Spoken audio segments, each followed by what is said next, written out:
Sudores fríos, risas nerviosas, músculos rígidos, gritos y alguna noche en la que cuesta conciliar el sueño. Estos son algunos de los efectos que el cine de terror provoca en nuestros cuerpos y mentes y que, sin saber por qué, nos encanta experimentar en una sala de cine. El género de terror nació como influencia de la literatura gótica con autores como Bram Stoker o Edgar Allan Poe, y que, aunque en la actualidad lo tengamos tan normalizado, en su origen logró causar tanto miedo que los espectadores huían de las salas de cine.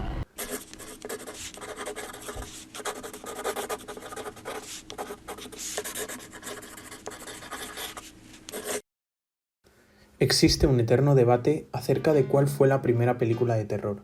Este inicio, en ocasiones, se le atribuye a Nosferatu, pero La mansión del diablo, de Méliès, de 1986, fue en realidad la primera película en presentar el género de terror, pero al tener toques cómicos fue considerada como una comedia de terror, de ahí que iniciemos este viaje desde Nosferatu. Nosferatu representa el primer intento de llevar a la pantalla el clásico literario de Drácula. Por cómo simbolizó, digamos, cómo él llevó el estandarte del expresionismo y de cómo ese expresionismo influyó enormemente en iluminación, en temas, en tantas cosas a todo el cine de terror. Murnau introduce así, a través del conde Orlok, la figura del vampiro en el cine.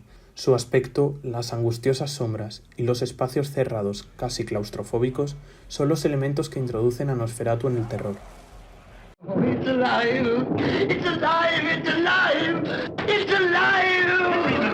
Mucha gente no lo sabe, pero el Frankenstein que conocemos con los tornillos en la cabeza y digamos esa estética del Frankenstein moderno que ha quedado prendada para todos nosotros, ¿no?, es de James Whale, es una invención de James Whale. La novela no describe al monstruo ni mucho menos de esa manera, pero le dio forma a un icono. A partir de finales de los años 40, las películas de terror entraron en decadencia y comenzó una nueva era gracias a la llegada de Alfred Hitchcock, que dio forma al thriller moderno.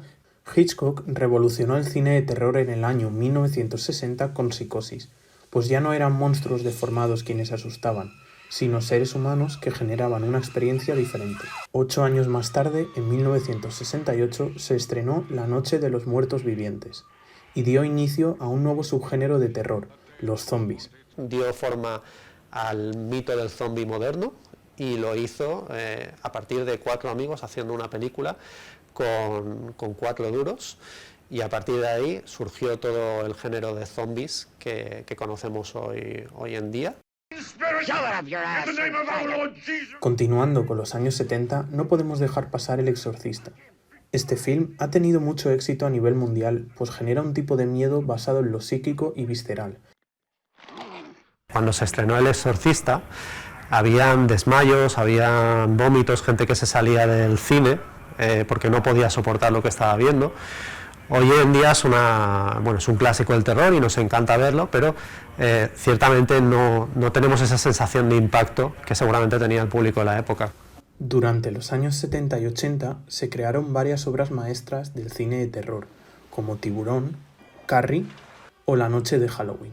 Pero sin duda, el choque de talentos entre Stephen King y Stanley Kubrick nos dejó El Resplandor, una de las más conocidas. Lo más destacable es que basa su terror en lo psicológico más que en los golpes de efecto, centrado en el momento en que una familia que se traslada a un hotel en el que empiezan a suceder extraños fenómenos paranormales. And the Oscar goes to The Silence of the Lambs. Nunca en la historia de los Oscar una película de terror había sido resultado ganadora hasta el año 1991. Donde El silencio de los corderos se llevó muchas de las principales estatuillas. Anthony Hopkins interpreta a Aníbal, que junto a Norman Bates es uno de los asesinos en serie cinematográficos más conocidos. El proyecto de La bruja de Blair fue una película tremendamente rompedora en su momento y dio así a conocer el subgénero que más tarde sería denominado como metraje encontrado. Convencer al espectador de que eso realmente ha sucedido y precisamente por esa sensación de que lo que está viendo es real, encontrarse con un miedo puro y muy cercano a lo real. Estas grabaciones ayudaban a generar incomodidad y tensión al hacer referencia a escenas de situaciones reales, Una de las sagas más destacadas de este subgénero es la de Paranormal Activity.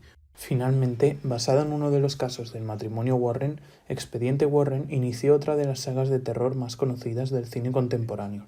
Lo curioso de esta producción fue la escasa intención de destacar por encima de otras, sino simplemente de buscar dar voz a una historia que había tenido lugar de verdad. No sabemos si nos encontramos en la época dorada del cine de terror, pero lo que sí sabemos es que cada vez se están estrenando más proyectos interesantes que pueden competir con la etapa de los monstruos clásicos de la Universal o los slasher de hace unas décadas.